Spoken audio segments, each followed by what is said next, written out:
Bienvenido, doctor Castro. El doctor Castro en esta mañana nos va a compartir una conferencia acerca de la visión de la educación, retos y perspectivas en el Bicentenario. Sí, muchas gracias.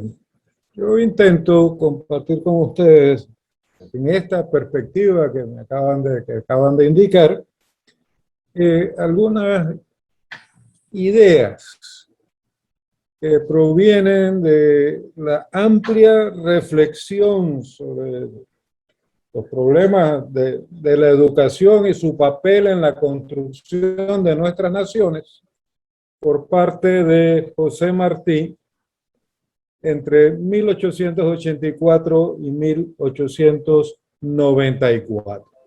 O sea, desde su primera juventud hasta la víspera de su muerte, luchando por la independencia de Cuba. Basta con recordar que estas ideas entonces fueron producidas en un contexto en el que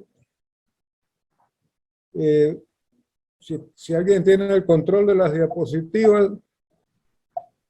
Estamos tratando de ponerlo a su imagen y la pantalla. Puede pasar a la siguiente. Lo importante, en todo caso, es recordar, por supuesto, que Cuba y Puerto Rico fueron las últimas posesiones coloniales de España en América, cuya independencia se vería postergada hasta 1898, pero que durante una parte sustantiva de ese periodo, Martí padeció exilio en México, en Guatemala, en Venezuela y finalmente en los Estados Unidos. Y pudo, en ese sentido, producir, por así decirlo, una composición del lugar muy amplia. Ese exilio, además, ocurrió en un momento en el que empezaba a mostrar señales de crítica y descomposición el tipo de Estado liberal oligárquico que había surgido en nuestra América tras las guerras de reforma liberal de 1825 a 1875. Y en ese sentido, Martí, que no había participado, por supuesto, en esas guerras, sí se sumó desde muy temprano como un joven liberal, radical y masón, que se sumó desde muy temprano a la crítica y la resistencia a los rasgos más regresivos de aquel liberalismo, como parte de una joven intelectualidad liberal y radical que entonces estaba en formación y continuó haciéndolo hasta desafiar el poder de ese Estado ya a partir de 1910. Pero eso es otra historia. Yo quisiera, viendo la siguiente diapositiva, poner como punto de partida una observación de Martí en un texto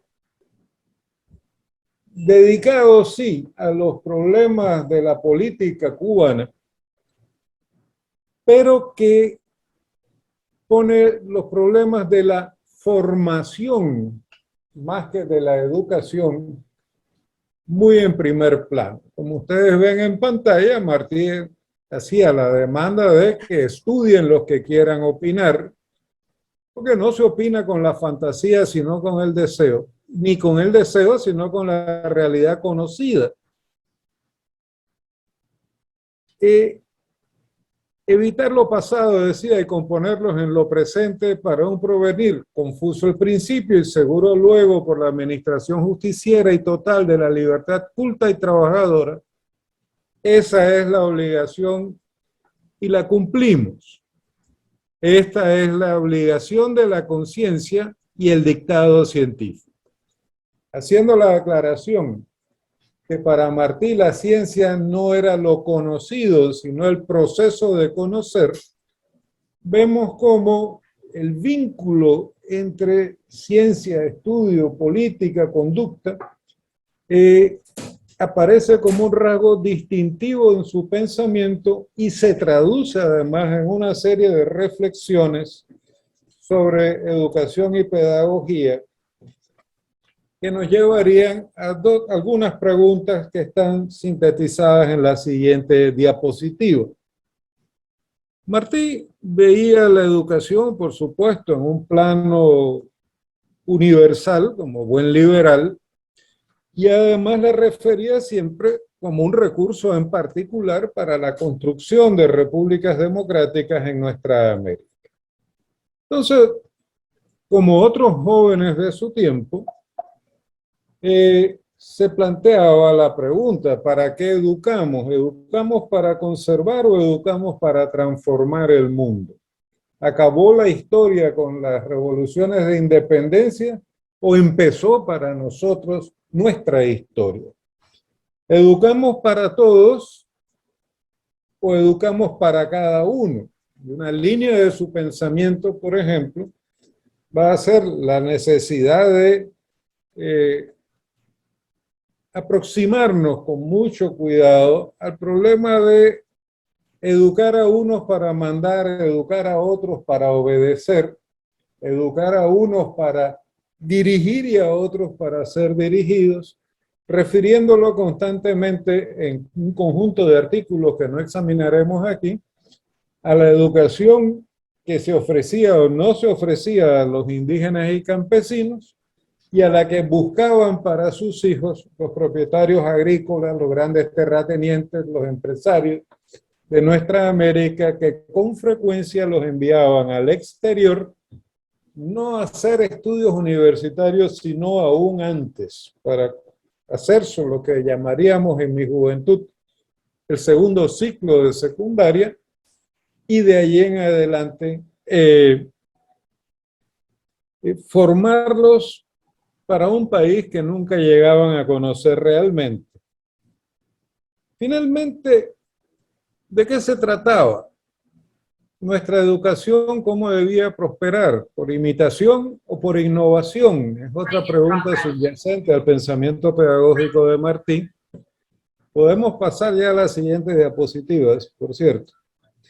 Y esa discusión sobre la innovación o la imitación está muy referida a la crítica a determinados aspectos, por ejemplo, de la educación en Norteamérica, sobre todo en su experiencia con las escuelas públicas de Nueva York, pero también en sus elogios a la innovación en Estados Unidos y Europa ante iniciativas como la creación de la Universidad de Cornell o la creación de centros para la formación y educación de trabajadores, o en el caso de Inglaterra, Alemania, en la creación de escuelas técnicas vinculadas al desarrollo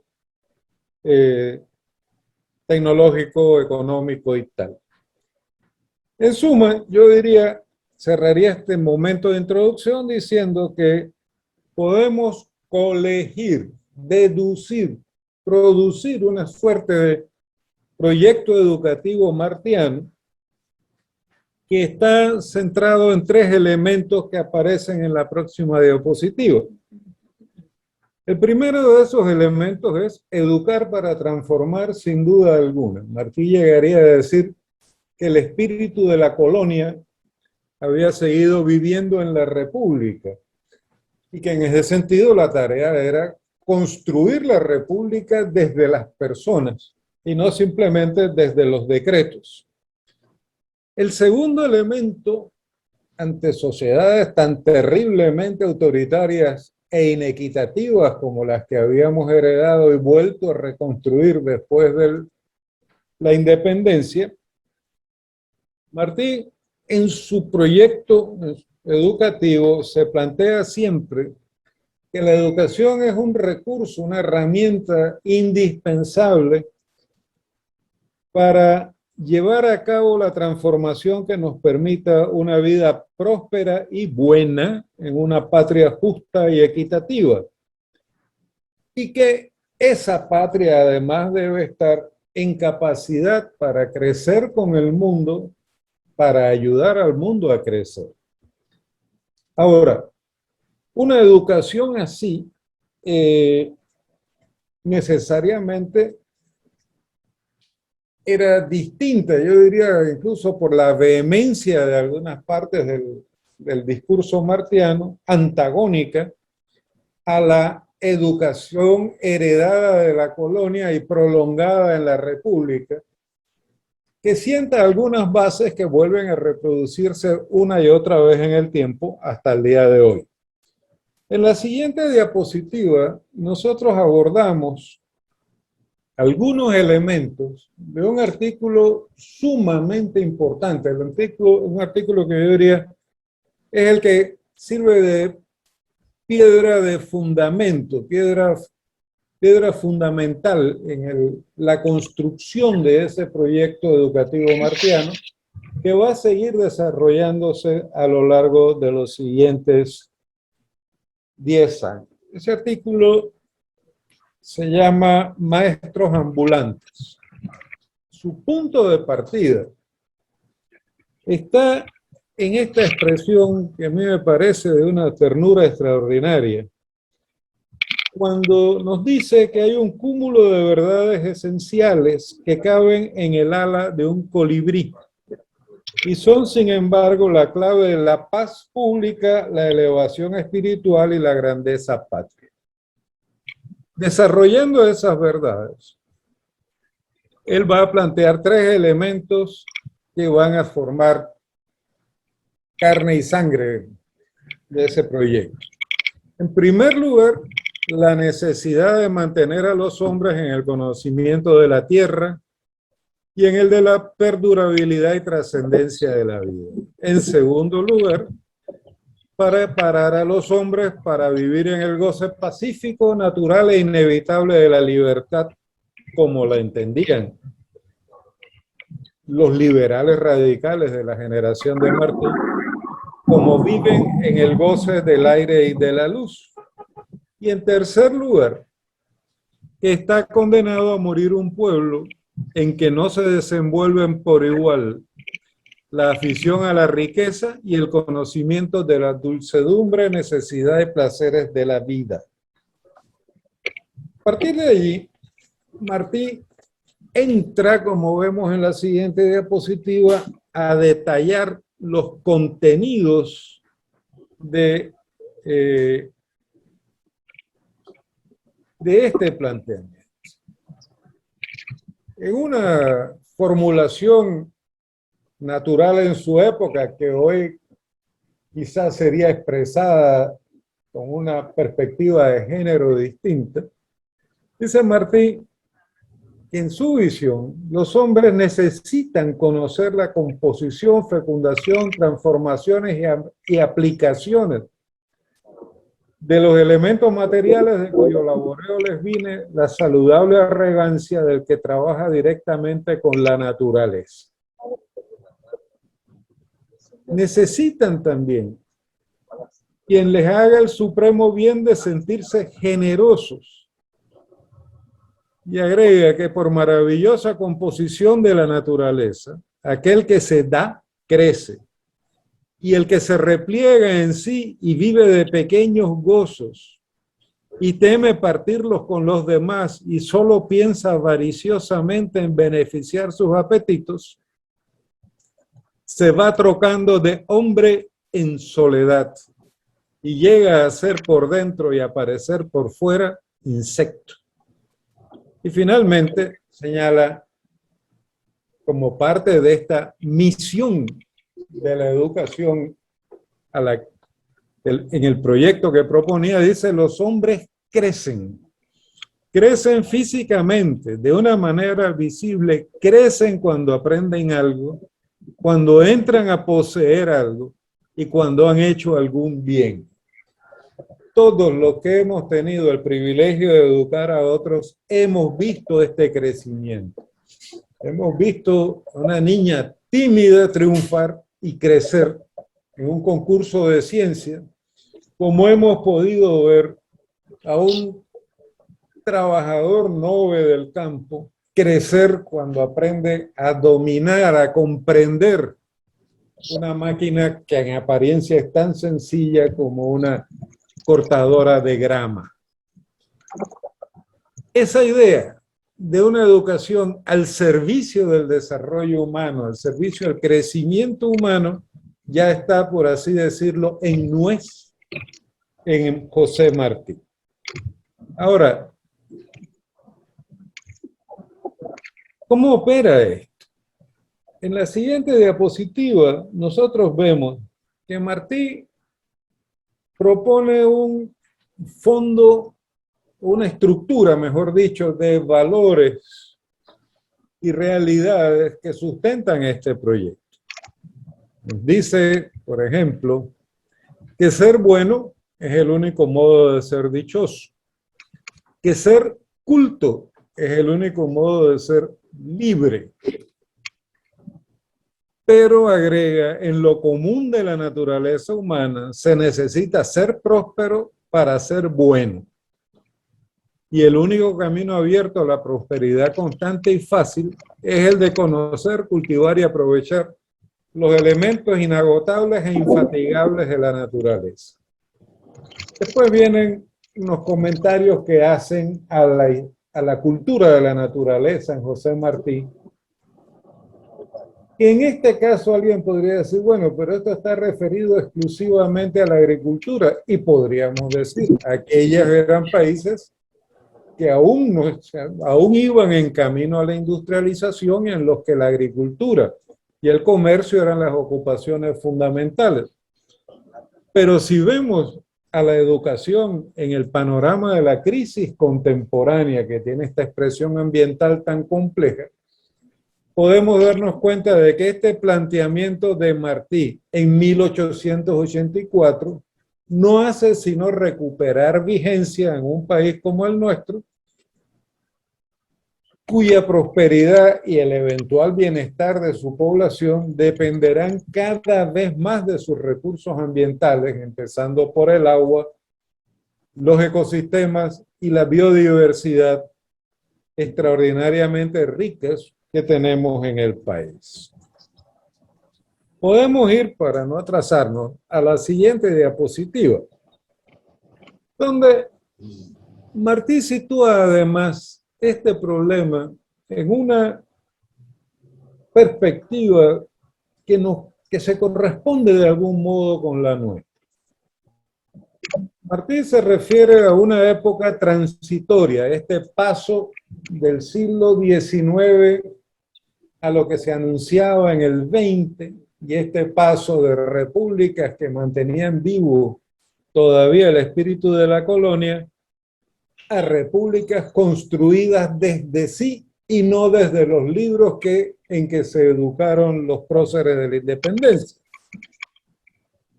Hoy estamos en una época así.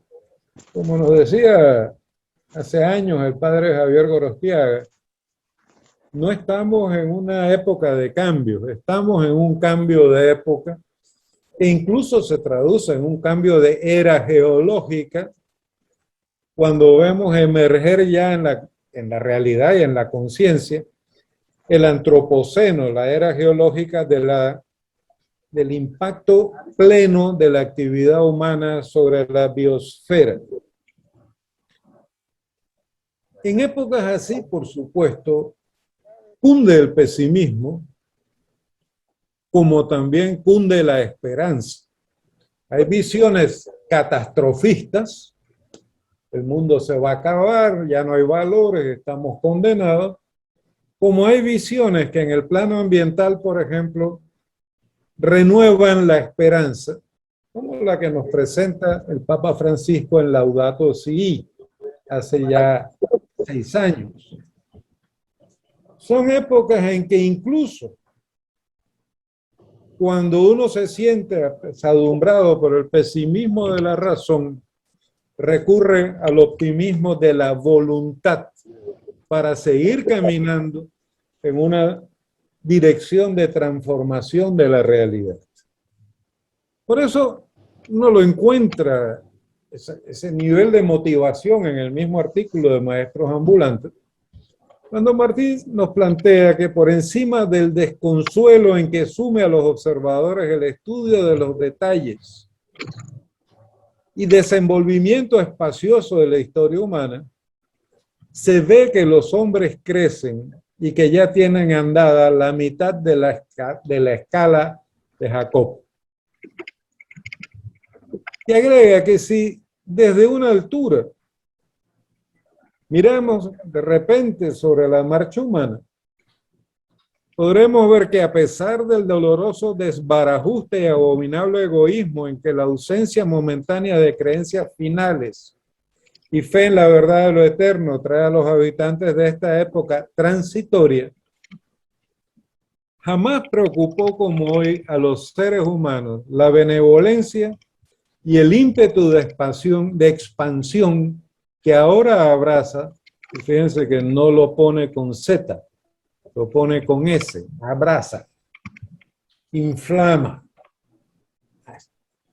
ilumina, no sabría cómo decirlo, quizá con la imagen de los jóvenes en el horno de Belsasar, el ímpetu de expansión que ahora abraza a todos los. Todo esto resulta también en frase de Martí el cierre de este primer momento. Imagínense, estamos La próxima diapositiva. Invento de Andamos nosotras. en esta época de transición, andamos sobre las olas y rebotamos y rodamos con ellas. Porque no vemos, aturdidos del golpe, nos detenemos a examinar las fuerzas que las mueven. Y como vemos en la próxima diapositiva, ese razonamiento culmina diciendo: pero cuando se serene este mar, puede asegurarse que las estrellas quedarán más cerca de la tierra. El hombre envainará al fin en el sol su espada de batalla. La próxima diapositiva nos lleva a 1894, 10 años después de un tratamiento ininterrumpido de estos problemas en su labor periodística, política y de reflexión. Y el último artículo directamente referido al tema un año antes de su muerte se llama justamente Revolución en la enseñanza. Y aquí sí Martí ya despliega algunos elementos de una crítica muy directa a ciertas prácticas educativas que no han desaparecido entre nosotros, que pueden tener equivalentes hoy y que no han disminuido tampoco en su carácter pernicioso, si queremos llamarlo así. Martí empieza diciendo: el maestro tiene que ir a aquellos que no pueden ir al maestro. Y lo que inmediatamente le viene a una mente en Panamá es la comarca Nove, el Darién, las zonas campesinas más aisladas, la imagen de aquellos niños que tenían que subirse a un árbol con un celular para poder conectarse a una clase virtual. Y como la técnica es pesada y poco gustosa, no se debe ser ni en el campo ni en la ciudad, ni en la escuela fija ni en la escuela a caballo, maestro de técnica, sino de práctica. No deben enseñarse reglas, sino resultados. Aprender haciendo y hacer aprendiendo como línea de trabajo educativo ya está muy presente en Martí, que jamás la planteó de esa manera, por supuesto. Pero hay que preparar, y en esto Martí fue muy enfático, hay que preparar a los educadores para este tipo de tareas. Si vemos la siguiente diapositiva, está directamente referida a las escuelas normales de su tiempo. Cualquier juicio sobre las escuelas normales de nuestro tiempo tendrá que confirmar si estas observaciones ya son obsoletas o si tienen algún grado de valor todavía. Dice Martí, y ahí te está refiriendo a nuestra América y al proyecto nacional cubano que él intentaría poner en marcha en la guerra del 95. Hay que crear, sí, escuelas normales, pero no escuelas normales de pedantes, de retóricos, de nominalistas, sino de maestros vivos y útiles que puedan enseñar la composición, riquezas y funciones de la tierra, las maneras de hacerla producir y de vivir dignamente sobre ella, y las noblezas pasadas y presentes que mantienen a los pueblos, preservando en el alma la capacidad y el apetito de lo heroico. A título puramente personal, yo quisiera compartir con ustedes por un momento el recuerdo de mi madre, egresada de una normal rural en los años 30, el orgullo con que ella nos contaba siempre cómo había obtenido el primer lugar en la cosecha de arroz que se sembraba cerca de la escuela y los estudiantes aprendían a sembrarlo, a cosecharlo. Ella había obtenido el primer lugar hasta que cumplió 100 años. Seguía orgullosa de aquel triunfo y como nos comentaba también por su experiencia en la educación en el campo panameño en aquellos tiempos, como nos decía, lo más difícil que hay es enseñar a leer y a escribir. Una vez que el muchacho aprende eso, ya camina solo y el maestro nada más tiene que guiarlo, pero no llevarlo. El espíritu martiano, lo que quiero decir con esto, es que el espíritu martiano, como espíritu liberal radical de su tiempo, impregnó hasta bien entrada la primera mitad del siglo XX mucho de nuestro quehacer educativo y subyace a elementos muy importantes como la creación del Instituto Nacional de Panamá con sus características. Yo diría que es un impulso que nos lleva hasta la creación de la Universidad de Panamá en 1935, que incluye siempre ese apetito de lo heroico que nos permitió, entre otras cosas, a las primeras generaciones de graduados de la Universidad de Panamá, participar en la liquidación del enclave colonial que teníamos en nuestro país. Ahora, en materia de contenidos, la siguiente diapositiva nos dice también, hay tanta cosa útil que aprender, decía Martí. En las ciudades, decía, las escuelas deben volverse del revés. Del banco de sentarse debe hacerse banco de herrador o carpintero. Del puntero de pizarra debe hacerse arado. Debe mudarse a la escuela en ciertas horas del día para que se asolen, vivan y funcionen los miembros entumecidos en la sala. Y la mente de los niños vea las ideas vivas en la naturaleza y no disecadas o vestidas de modos extraños, velos y caretas, como las ven en la mayor parte de los libros. Hay tanta cosa útil que aprender, que no debe enseñarse al niño, que no debe enseñarse al niño una sola palabra o dato inútil. Las escuelas de abecedario, dicho sea sin exageración, deben ser sustituidas por las escuelas de acto, lo cual me trae otra vez a mi madre y la memoria de cómo decía ella que los niños nuestros podían aprenderse de memoria los nombres de una docena de grandes ríos sin llegar nunca a saber el nombre de la quebrada o de la cuenca del río en que vivían, ni mucho menos ubicar esa quebrada en esa cuenca, en el istmo, y en su llegada al mar. Pero se sabían de memoria los nombres de todo aquello. En esa perspectiva, Martí nos dice en la próxima diapositiva, otra vez enfatizando el tema de contenido y de formación,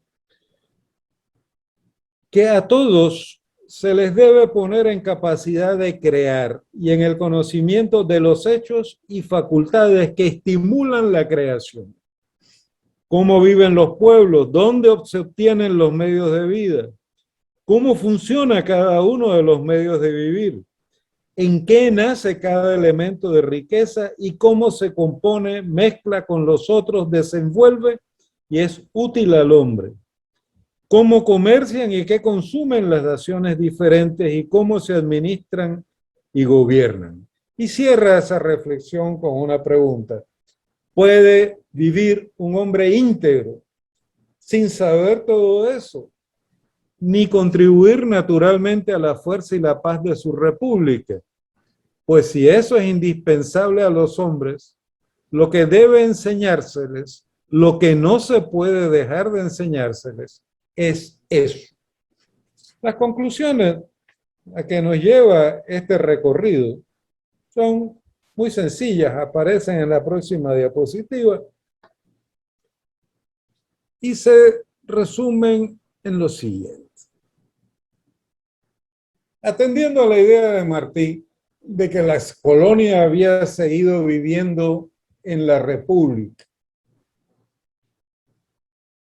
atendiendo a cómo, pese a todas las grandes transformaciones sociales conocidas en nuestra América, desde el derrumbe del Estado liberal oligárquico en la década de 1930, hasta el enorme impacto social, económico, político, de las estrategias desarrollistas de las décadas de 1950 a 1970, y bajo también el impacto regresivo en tantos sentidos de las políticas neoliberales que quisieron hacer del ser humano un puro individuo en competencia con los demás y no un ciudadano en colaboración con sus conciudadanos.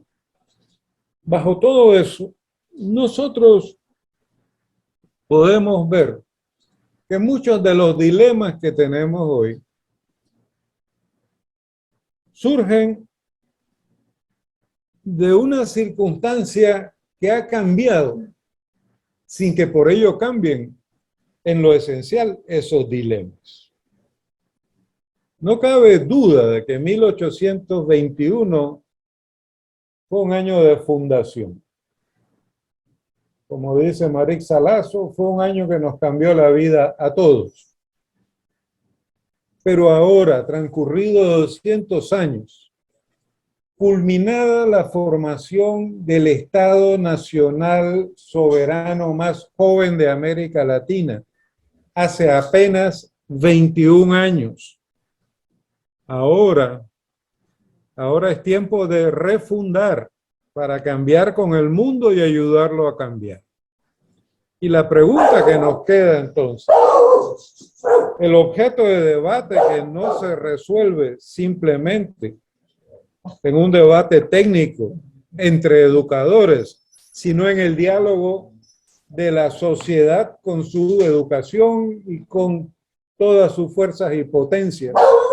Como decía alguno de los constructores de nuestra primera república, la gran pregunta es ¿qué educación necesitamos para construir una patria para estos tiempos inciertos que sea a la vez próspera, equitativa, sostenible en sus relaciones con la naturaleza y democrática en las relaciones de sus ciudadanos entre sí?